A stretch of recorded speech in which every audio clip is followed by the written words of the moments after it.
Hello everyone, ఇవాళ మనం dimensions of ethics గురించి మాట్లాడుకుందాం. Dimensions of ethics are classified into 3 categories. ఒకటి meta ethics, normative ethics and applied ethics. Meta ethics ఇవాళ discuss చేద్దాము. And meta ethics ఏం చెప్తుందంటే అసలు సబ్జెక్ట్ దేని గురించి, అసలు moral values, terms and definitions దేని గురించి, గుడ్ అంటే ఏంటి, బ్యాడ్ అంటే ఏంటి, ఎథికల్ అంటే ఏంటి, వాట్ ఈస్ మోరల్ ఇంటిగ్రిటీ, ఇలాంటి టర్మ్స్ని ఎక్స్ప్లోర్ చేసి అకాడమిక్గా ఏది కరెక్ట్ అండ్ దానికి డెఫినేషన్స్ ఇవ్వడమే మెటా ఎథిక్స్ చేసే పని. నార్మేటివ్ ఎథిక్స్ ఏంటంటే వాట్ షుడ్ ఐ డూ అనేది చెప్తుంది. అది నార్మ్స్ని ప్రిస్క్రైబ్ చేసి నువ్వు ఏం యాక్షన్ తీసుకోవాలని చెప్పేది normative ethics.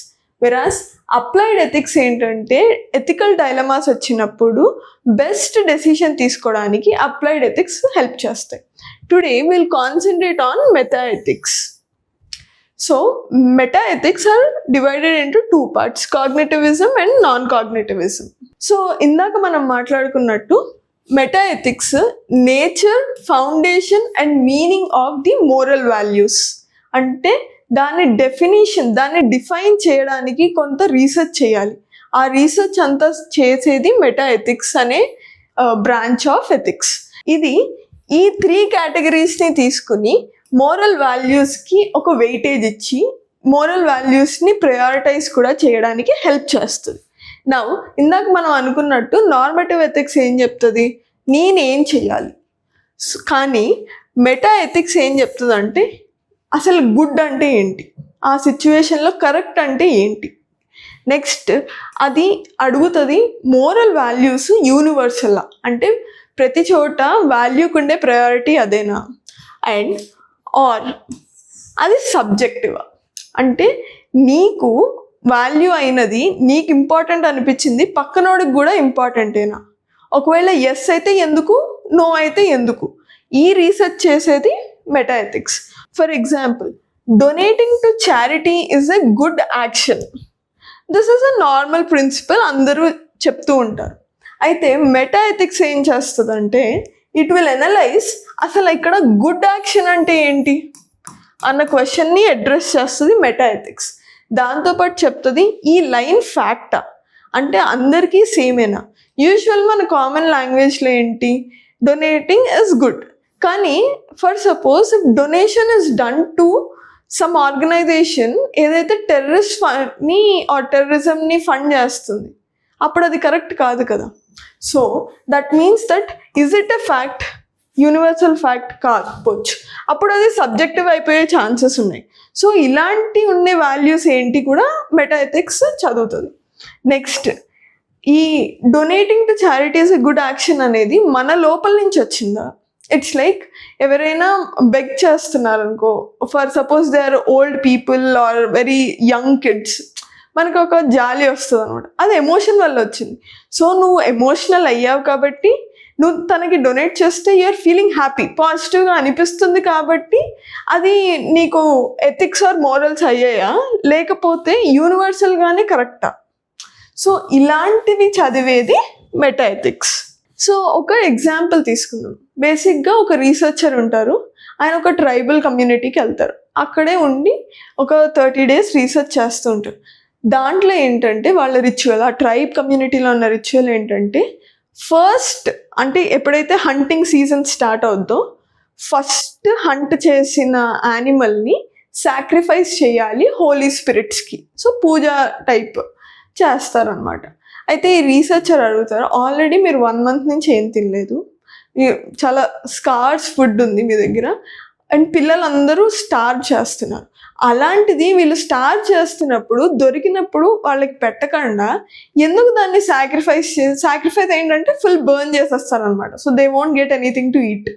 So full burn చేసేస్తున్నారు, అది ఎలా కరెక్ట్, దాని బదులు పిల్లలకి పెట్టచ్చు కదా అని. ఈ ఎల్డర్ ఏమంటారంటే నీకు అది రాంగ్లా అనిపించవచ్చు, కానీ డూయింగ్ దిస్ రిచువల్, నేను ఈ రిచువల్ చేస్తే నాకు అందరూ సేఫ్గా సర్వైవల్ అవుతుంది, నేచర్ మమ్మల్ని కరుణిస్తుంది, నేచర్ మా ఎవరికి హామ్ చేయదు అన్న ఇంటెన్షన్ అండ్ ఒపీనియన్ ఏం చెప్తాడు. సో ఈ రీసెర్చర్కి ఒక డీప్ మెటా ఎథికల్ క్వశ్చన్ ఏంటి, వాడు ఏమన్నాడు, what is wrong for you is not wrong for me అన్నాడు. అంటే రాంగ్ అనేది యూనివర్సల్ ప్రిన్సిపల్ కాకపోవచ్చేమో అని చెప్పి ఆ రీసెర్చర్కి క్వశ్చన్ వచ్చింది. So is wrong a word a universal truth? Maybe not. Or అది ఆబ్జెక్టివ్ ఆర్ సబ్జెక్టివ్. అంటే నీకు కరెక్ట్ అనిపించింది నాకు అనిపించాల్సిన అవసరం లేదు, అలాగే వైస్ వర్సా. సో ఆబ్జెక్టివ్ అంటే యూజువల్గా ఏం ఎక్స్పెక్ట్ చేస్తాం, universally true. Science facts are universally true. వాటర్కి సర్టెన్ బాయిలింగ్ టెంపరేచర్ ఉంటుంది, అది ఎక్కడైనా ట్రూవే. కానీ మన మెటా ఎథిక్స్లో బేసిక్గా ఎథిక్స్ అంటేనే human interactions, there are chances of different opinion. So అది ఆబ్జెక్టివ్ అవ్వగలదా అన్నది క్వశ్చన్.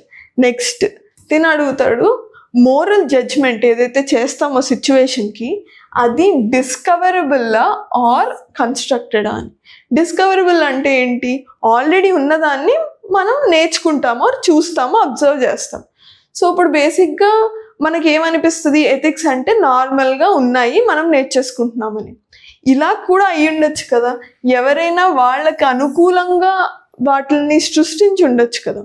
ఫర్ ఎగ్జాంపుల్ ఎప్పుడైతే కింగ్డమ్స్ అనే కాన్సెప్ట్ ఉండేదో, కింగ్స్ అండ్ కింగ్డమ్స్ కాన్సెప్ట్ ఉండేదో, అప్పుడు ఏంటి, wars were obvious, wars were natural. వార్లో చనిపోవడం అంటే ఇట్స్ ప్రైడ్. కానీ ఇప్పుడు నేషన్ స్టేట్ వచ్చింది. నేషన్ స్టేట్ వచ్చినప్పుడు ఏమైంది, వార్ అనేది ఇట్స్ ఇన్హ్యూమన్, హ్యుమానిటీకి crisis. So once upon a time it was seen as pride, now it is seen as sin. Discoverable అయితే, ఫర్ సపోజ్ డిస్కవరబుల్ అంటే ఏంటి, లీఫ్లో క్లోరోఫిల్ ఉంటుంది, అది డిస్కవరబుల్, అది అప్పుడైనా అంతే, ఆ కాలంలో ఇప్పుడైనా అంతే. కానీ కన్స్ట్రక్టెడ్ అంటే ఏంటి, ఇప్పుడు మనం చేంజ్ చేసాం కదా వార్ మీద ఉన్న పర్స్పెక్టివ్, అది కన్స్ట్రక్టెడ్. సో ఎథిక్స్ అనేవి డిస్కవరబుల్లా కన్స్ట్రక్టెడా అన్న విషయం కూడా మెటా ఎథిక్స్ చూస్తుంది. నాకు ఇందాక మన క్లాసిఫికేషన్ చూసినప్పుడు ఫస్ట్ ఏం చూసాం, కాగ్నిటివిజం. కాగ్నిటివిజం ఏం చెప్తుందంటే, it's theory, it says moral standards అనేవి ఖచ్చితంగా ఉన్నాయి, ఇలా టైంకి సొసైటీకి ఇలా మారిపోతాయి అన్నది కాదు. There is moral standards for sure ఉన్నాయి. And what is right what is wrong అనేది కరెక్ట్గా చెప్పచ్చు అంటది. అంటే 0 or 1 దట్ బైనరీ టైప్లో కరెక్ట్గా చెప్పచ్చు అంటది కాగ్నిటివిజం. కాగ్నిటివిజంలో ఫస్ట్ క్లాసిఫికేషన్ ఏమో మోరల్ రియలిజం. దీంట్లో ఏంటి, మోరల్ స్టాండర్డ్స్ ఉన్నాయి, కానీ మోరల్ స్టాండర్డ్స్ ఆబ్జెక్టివ్ కూడా, అంటే యూనివర్సల్గా ట్రూ, అది ఒక ఫ్యాక్ట్ అన్నట్టు చెప్తుంది. ఫర్ ఎగ్జాంపుల్ ఎగ్జామ్లో చీటింగ్ చేయడం ఇస్ అ మాల్ ప్రాక్టీస్, అది అందరూ బిలీవ్ చేస్తారు. Honesty is the best policy, అందరూ బిలీవ్ చేస్తారు. సో ఇలా ఆబ్జెక్టివ్గా యూనివర్సల్ ట్రూత్స్ ఉన్నాయని చెప్తుంది మోరల్ రియలిజం. క్యాపిటల్ పనిష్మెంట్ అనేది, డెత్ పెనాల్టీ అనేది ఇట్స్ రాంగ్, ఇన్హ్యూమన్ అని అది చెప్పేస్తుంది. కానీ మోరల్ యాంటీ రియలిజం ఇంకొక క్లాసిఫికేషన్, అదేం చెప్తుంది, ఎస్ మోరల్ స్టాండర్డ్స్ ఉన్నాయి కానీ సబ్జెక్టివ్, ఒక ఇండివిజువల్కి ఒక కల్చర్కి సర్టెన్ ఉంటాయి, అవి అందరికీ అవ్వాల్సిన అవసరం లేదు. బేసిక్గా దాన్ని ఎగ్జాంపుల్ ఏంటి, ఇందాక తీసుకున్న డెత్ పెనాలిటీ కొన్ని కంట్రీస్లో యాక్సెప్ట్ చేస్తారు, కొన్ని కంట్రీస్లో యాక్సెప్ట్ చేయరు. సేమ్ సెక్స్ మ్యారేజ్ కొన్ని కల్చర్స్ యాక్సెప్ట్ చేస్తాయి, కొన్ని కల్చర్స్ చెయ్యవు. కాగ్నిటివిజంకి తర్వాత నెక్స్ట్ క్లాసిఫికేషన్ ఏంటంటే నాన్ కాగ్నిటివిజం. ఇదేం చెప్తుందంటే మోరల్ స్టాండర్డ్స్ అనేవి లేవు, కానీ what is right are wrong స్ట్రైట్గా ట్రూ ఆర్ ఫాల్స్ లాగా చెప్పలేము. అండ్ అదేం చెప్తుందంటే ఎథిక్స్ అనేవి ఎమోషన్స్ వల్ల వచ్చినవి అని చెప్తుంది. దాంట్లో ఫస్ట్ క్లాసిఫికేషన్ ఏంటంటే ఎమోటివిజం. ఎమోటివిజం ఏం చెప్తుందంటే స్పీకర్స్ ఏం ఎమోషన్స్ ఫీల్ అవుతారో అవే ఎథిక్స్లా చెప్తారు. సో ఇప్పుడు పాడ్కాస్ట్ వీటికి కూడా కొంచెం కనెక్ట్ చేసుకోవచ్చు అనమాట. What ever they feel is positive, అదే వాళ్ళు అవే ఎథిక్స్ అన్నట్టు చెప్తారు అనమాట. ఫర్ ఎగ్జాంపుల్ ఒక ఎన్వైరన్మెంటలిస్ట్కి ఇంటర్వ్యూ తీసుకున్నాం అనుకో, నేచర్ సేవ్ చేయడం హైయెస్ట్ వాల్యూ అని చెప్తాడు. అదే ఇండస్ట్రియలిస్ట్కి ఒక ఇంటర్వ్యూ తీసుకుంటే ఏం చెప్తాడు, ఎకనామిక్ ప్రోగ్రెస్ అనేది వెరీ ఇంపార్టెంట్ అని చెప్తాడు. నెక్స్ట్ ఇదొక క్లాసిఫికేషన్. నెక్స్ట్ ఏంటంటే ప్రిస్క్రిప్టివిజం. దీంట్లో ఏం జరుగుద్దంటే అది రియాలిటీ అవ్వాల్సిన అవసరం లేదు, కానీ పర్సనల్గా ఒక పర్స్పెక్టివ్ ఉంటుంది కదా, ఆ పర్స్పెక్టివ్ని డాక్టర్ పేషెంట్కి ఇచ్చినట్టు ఒక మనిషి ఇంకో మనిషికి ఒక ప్రిస్క్రిప్షన్లా ఇచ్చేస్తాడు, ఇది కరెక్ట్ భయ్యా అని. సో బేసిక్గా ఆ ప్రిస్క్రిప్షన్ ఎప్పుడు వస్తుంది అంటే వాళ్ళు యాక్సెప్ట్ చేస్తారు, దాన్ని అబ్జర్వ్ చేసుకుని అదే ఇచ్చేస్తారు. Widow remarriage is correct. ఇది వాళ్ళకి జరిగిన పాజిటివ్ ఎక్స్పీరియన్స్ అవ్వచ్చు, దానివల్ల వాళ్ళు చేంజ్ చూస్తున్నారు అనుకోవచ్చు. They may not see the other dimension, చూడకుండా ఆ స్టేట్మెంట్ని ఇచ్చేసి ఉండొచ్చు. So it's ప్రిస్క్రిప్టివిజం. నెక్స్ట్ వచ్చేసి ఎక్స్ప్రెసివిజం. ఎక్స్ప్రెసివిజంలో ఏంటి అవుతుంది అంటే నీకంటూ ఒక డిజైర్ అయి ఉంటుంది, ఇది ఇలా అయితే బాగుండు అని, దాన్నే నువ్వు ఎథిక్స్లా చెప్తావు. ఒకళ్ళ యాటిట్యూడ్ అంటే వీళ్ళ డిజైర్ని ఇంకొకళ్ళ యాటిట్యూడ్ మార్చడానికి వాడతారు. ఫర్ సపోజ్ కాఫీ తాగితే హార్ట్ డిసీజెస్ తగ్గుతాయి, చాక్లెట్ తింటే బ్రెయిన్ షార్ప్గా పనిచేస్తుంది. ఇది సైంటిఫిక్ నోషన్ ఎంత ఉందో తెలియదు, కానీ వాళ్ళు చేస్తున్న ఆ ఎక్స్ప్రెషన్ వాళ్ళ డిజైన్ని ఎక్స్ప్రెస్ చేస్తారు. కొంచెం క్లాసిక్ ఎగ్జాంపుల్స్ తీసుకోవాలంటే యుతనేషియా అన్నది తప్పు, ఇది నీ ఒపీనియన్, అది ఎథిక్స్ అవ్వాల్సిన అవసరం లేదు.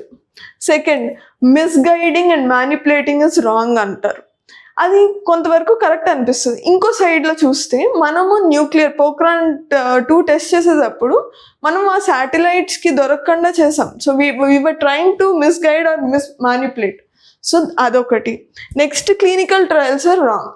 It may be your opinion, because నువ్వు ఫర్ సపోజ్ అదే నీకు అదే డిసీజ్ ఉందనుకో, ఆ వ్యాక్సిన్ నీకు కావాలనుకో, నీ డిజైర్ ఏమంటుంది, క్లినికల్ ట్రయల్స్ కావాలి అన్నట్టు. సో ఎక్స్ప్రెషన్ బట్టి మారిపోతుంది.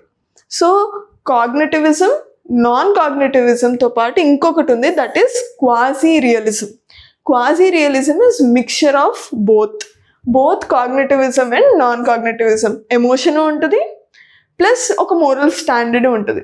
ఆ వెరీ ఫేమస్ ఎగ్జాంపుల్ ఏంటి అంటే, ఆ కపుల్ ఉంటారు, సో వైఫ్కి అస్సలు బాగోదు, అది లైఫ్ థ్రెటనింగ్ డిసీజ్ అయి ఉంటుంది, దానికి వ్యాక్సిన్ చాలా హై కాస్ట్ ఉంటుంది. తను ఆ ఫార్మాకి వెళ్ళి స్టీల్ చేయాలా చేయకూడదా, because is not having money. దీంట్లో కాగ్నిటిజం ఏంటి, స్టీలింగ్ ఈజ్ అ మిస్టేక్. ఆ మోరల్ స్టాండర్డ్ ఏంటి, సొసైటీ సెట్ చేసింది. నాన్ కాగ్నిటివిజంలో ఎమోషన్ ఏం చెప్తుంది, my wife is more important. So ఆ క్వాజీ రియలిజం వచ్చినప్పుడే ఎథికల్ డైలమాస్ అనేవి వస్తాయి. సో ఇవాళ మనం డైమెన్షన్స్ ఆఫ్ ఎథిక్స్లో మెటా ఎథిక్స్ అనే కాలంని చూసాం, including the quasi realism. Thank you.